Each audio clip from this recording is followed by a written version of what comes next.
자, 다음은 39번. 역시 문장 삽입. 이거는 이제 수면과 동면에 또 비교대조 구문이 되는 겁니다. 봅시다. sleep, 수면이라는 것은 분명 be about 뭐에 관한 겁니까? more than just resting. 그저 휴식하는 것 그 이상이 바로 수면이라고 합니다. 수면에 대한 정의를 내려주고 있어요. 자, one curious fact, 한 가지 호기심을 불러일으킬 만한 팩트가 있는데 그게 뭐냐 하면 새로운 문장 시작. 새로운 문장의 주어는 animal, 동물들, 그 주어에 대한 부연 설명, 관계대명사, 주격. 그죠? 어떤 hibernating, 동면을 취하는 동물들 또한 뭐합니까? have. 이 접속사 that 이후에 등장하는 주어가 animal 되는 거고 그 주어에 대한 동사가 have겠죠. 그지? 그러니까 동면을 취하는 동물들은 또한 have period. 이런 기간을 갖습니다. 어떤 기간? sleep.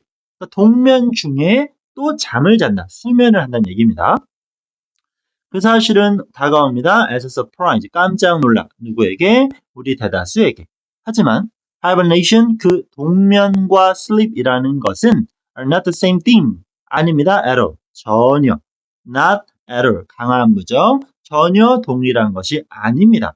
자, 그리고 여기도 최소한 아닙니다라는 거야. 똑같은 거야. 최소한 이런 측면으로 볼 때도 똑같지 않다는 얘기입니다. 적어도 이런 측면에선 아니야. 어떤 측면? 자, neurological 하면 신경학적이 될 수 있겠죠. 그리고 metabolic, 신진대사, perspective, 관점. 뭐 이런 단어 자체가 엄청 중요한 건 아니겠지만 그냥 동면과 수면은 다릅니다라고 했고 최소한 이런 부분으로 볼 때는 똑같지 않대요. 신경학적으로 볼 때도 신진대사적인 관점으로 볼 때도. 그 차이가 어떤 건지 자세히 설명이 나오겠죠. 동면이라는 것은 be like 뭐뭐 같다 more 더 뭐 같아 being 자 이상한 단어 나왔어요. anesthetize라는 거 이게 무슨 뜻이야? 마취시키다는 뜻이에요. 마취. 그러면 동면한다는 건 마취되는 것과 똑같아요. 여러분들이 뭐 예를 들어 뭐 내시경 같은 걸 했다라면 마취의 개념을 알 텐데 조금은 낯설 수 있겠죠? 자 마취와 똑같아. 그게 뭔데? the subject. subject라는 건 여기선 대상이겠지. 그 대상, 동면을 취하는 그 동물은 입니다. 어떤 상태? conscious, 의식. 그러면 on 붙었으니까 의식이 있지 않은 상태야. 오케이? 오케이? 정신 나갔어. 쉽게 말하면. 하지만 not actually asleep. 잠든 건 아닙니다. 그러니까 마취가 돼서 스르르 눈이 감겼어. 그건 자는 게 아니다. 라고 말하는 겁니다. 따라서 hibernating animal, 그 동면을 취하는 동물은 need to get 얻을 필요가 있어요. A few hours. 유치하지만 셀 수 있는 명사 나올 수도 있겠죠. 시간이 필요합니다. 어떤 conventional, 관습적인, 일반적인 sleep. 동면을 취하지만 우리가 말하는 수면도 필요하다는 얘기죠. 매일 with a larger unconsciousness. 어떤 것 안에서 더 커다란 unconsciousness, 무의식 안에서. 오케이. 결국 자, 다시 한 번만. 자, 이해할 수 있겠나요? 다시 한 번만. 자, 내용 파악. 이거 말장난이니까. 동면이라는 것은 마취가 됐기 때문에 우리는 뭐 한 거야? 의식을 잃은 상태가 된다는 거겠지. 자, 하지만 잡는 건 아니래요. 그러면 이 동면한다라는 동물들은 그럼 결국 뭐예요? 잠을 자고 있는 건 아니니까 우리가 말하는 일반적인 수면이 필요해. 근데 그게 어떤 상태야? 또 정신을 잃은 상태야. 더 커다란 정신을 잃은 상태. 그러니까 여기서 그냥 정신을 잃은 상태는 동면, 완전 크게 정신을 잃은 상태는 수면. 약간은 애매하게 장난을 치고 있습니다. 그래서 이 표현을 왜 이렇게 썼는지 판단할 수 있어야 돼. 동면한다는 건 덜 정신을 잃은 거. 자는 건 완전 정신을 잃은 것. 약간 이런 개념으로 설명을 하고 있습니다. further surprise, 더 놀라운 점, 우리에게 놀라운 점이 있는데요. 주어 동사 that. 자, bears, 새로운 문장의 주어 곰, 곰에 대한 부연설명 콤마 나와 있겠네요. 그죠? 가장 유명한 wintry, 자 이건 winter의 형용사, 겨울잠, 그러니까 동면이겠죠? 겨울잠 동면의 대표적인 동물인 곰들은 don't actually, 사실은 hibernate, 동면하지 않는데 얘는 동면을 하는 것도 아니래. 뭐야 이건 도대체.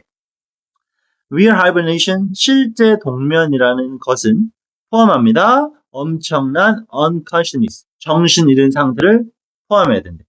그리고 dramatic fall, 엄청난 극적인 하락, 어디? body temperature, 체온의 하락이 있어야 돼. 종종 to around, 숫자 앞에 around니까 대략이 될 수 있겠죠. 32 degrees of Fahrenheit. 자, Fahrenheit는 화씨죠, 화씨. 이제 우리는 이런 거 신경 안 쓰는데 우리는 섭씨잖아, 셀시우스라고 해서. 그럼 화씨 32도가 뭔데? 우리가 말하는 섭씨 0도 정도예요. 오케이? 자, 그러면 동면을 취한다라고 하면, 잠을 잔다고 하면 어떻게 돼야 돼? 정신을 완전 잃어야 돼. 또 체온이 완전 내려가야 된다는 얘기겠죠. 오케이? 그럼 곰들은 어떨까요? By this definition, 이 정의에 따르면 곰들은 don't hibernate. 동면에 취하지 않습니다. 잠자는 게 아니야. 왜냐하면 그들의 체온은 stays near normal. 거의 평상시와 비슷하게 유지가 되고요. 그들은 쉽게 be awakened, 잠에서 깨어나기도 한다는 얘기죠. 그러니까 정신을 완전 잃은 상태가 아니다라는 겁니다. 정신이 나가지도 않고 체온도 안 떨어져요. 결국 동면이 아니야. 그들의 그 겨울잠은 more, 더더더더 정확히는 불려집니다. 뭐라고? torpor의 상태라고. 휴면 상태라고. 말장난죠. 그지?